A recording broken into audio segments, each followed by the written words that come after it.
it's so funny, like as an actor, I find acting as an art form to also be a very spiritual practice. Oh, absolutely. You Yeah. know, so much with like body work and movement work that crosses so much onto performance. Yeah. And there's like this big crux that I find to be really important with being. I mean, being a great and skilled actor is like being okay with where everything is at in the moment. Hmm. And the it's funny to notice myself being 40 miles from that place and being like, oh wow, you're really not okay with what things are right now. Oh, okay, okay. Yeah. And it's even funnier when you think you are. You're like, I'm fine. I'm good. I'm good. And you're like, oh, I could not be further. Yeah. Yeah. Yeah. I one of the things that I really love about acting, because I used to, That's right. You have a performance background. yeah, when I was high school and younger, Yeah. starting at like fourth grade, I was in like my school play every single year, and like I also was in this you know Shakespeare program for teens for like 10 years. The Chelsea Funnery, they are amazing. That's awesome. Love them. There's nothing better than like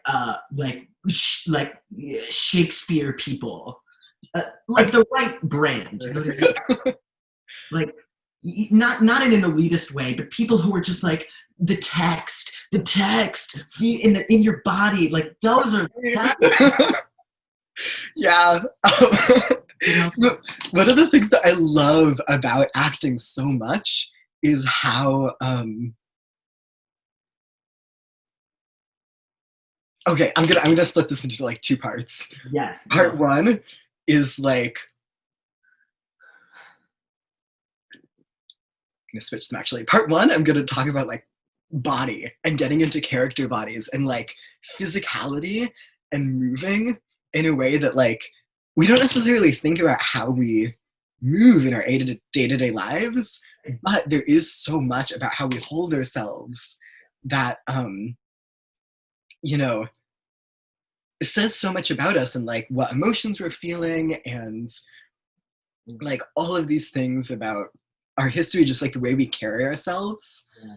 um and when you're acting, you really examine that, and that is something that I love, because like getting into different character bodies, you're thinking about like, why is this person moving like this, Right. you know which can then make me reflect on like, how do I move in my life, like what is it about the way my physicality is outside of that, Mm-hmm.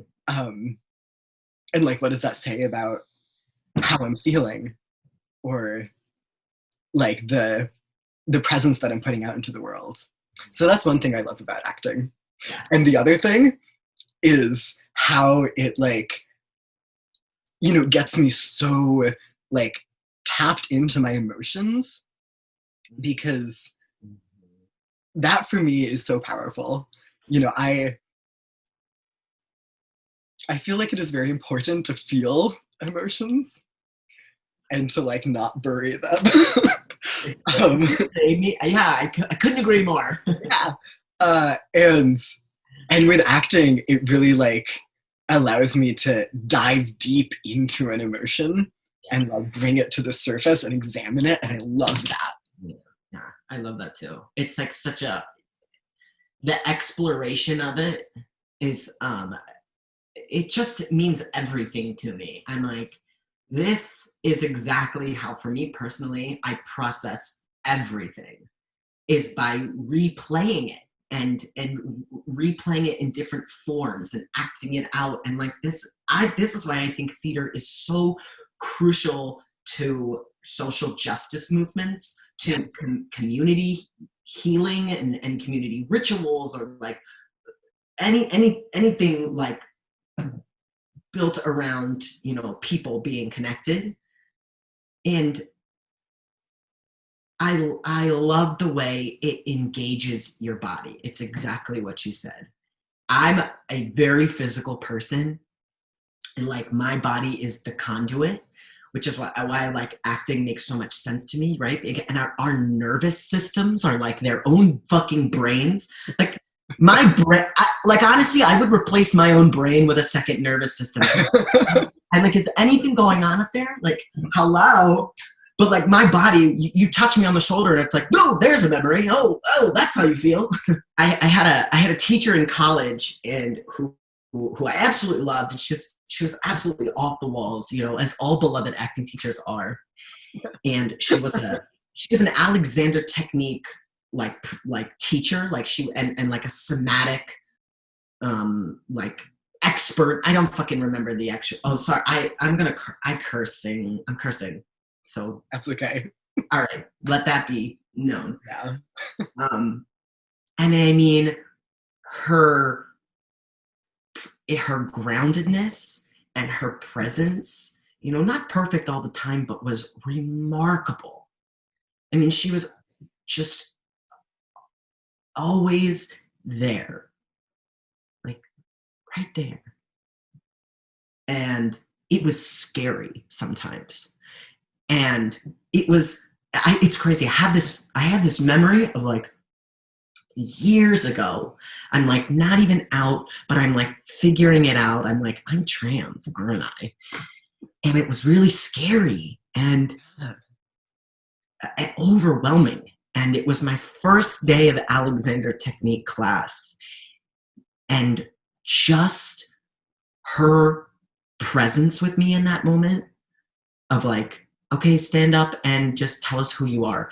Just her presence like broke me down to tears like on that day, because I know it was like she saw exactly what I was, you know, feeling and going through in that moment. Yeah. You go to the right places too. Like, of course, there's so much toxic shit out there. Mm-hmm.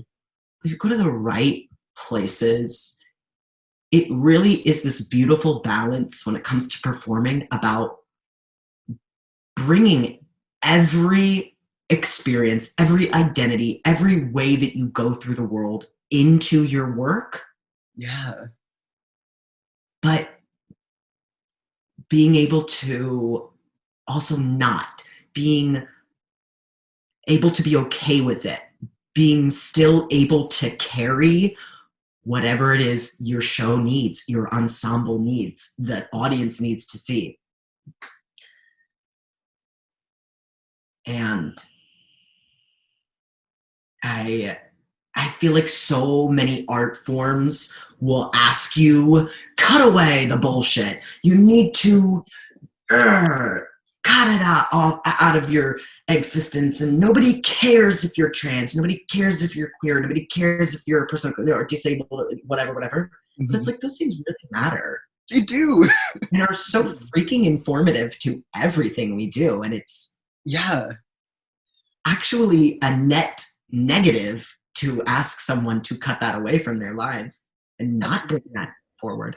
Yeah, because if we, you know, the things that people say that, you know, should be like cut out and like ignored are identities that are on the margins, you know, like trans, disabled, like all of these things. That's what they're telling us to leave behind so we can fit into the cis heteronormative society and worldview, which is so like damaging to humanity as a whole. Like not even just like queer people or like anybody with these marginalized identities. It is damaging to everyone, because like the gender binary, all of these systems are not just oppressive to trans people, they are oppressive to everyone. Exactly. Like, I you know, an example that I like to give for this is that, like, you know, there's this idea that men aren't supposed to feel emotion besides anger, which is just ridiculous, because like all humans have the full array of human emotion. And if we tell some people that they're only allowed to express certain emotions, then that is so unhealthy for them and creates so much like self-hate, which then gets like like shared with the world as like outward hate. You Cause know? you hurt lots of people and destroy lots of beautiful things. Yeah, and like out of all the emotions that you're saying it's okay to feel, like why why would anger be the only one that you want to see from someone? Right, exactly. Don't get me wrong. Yeah. Love anger. Love my girl anger. But that's the one we've landed on as the only acceptable? Right? What?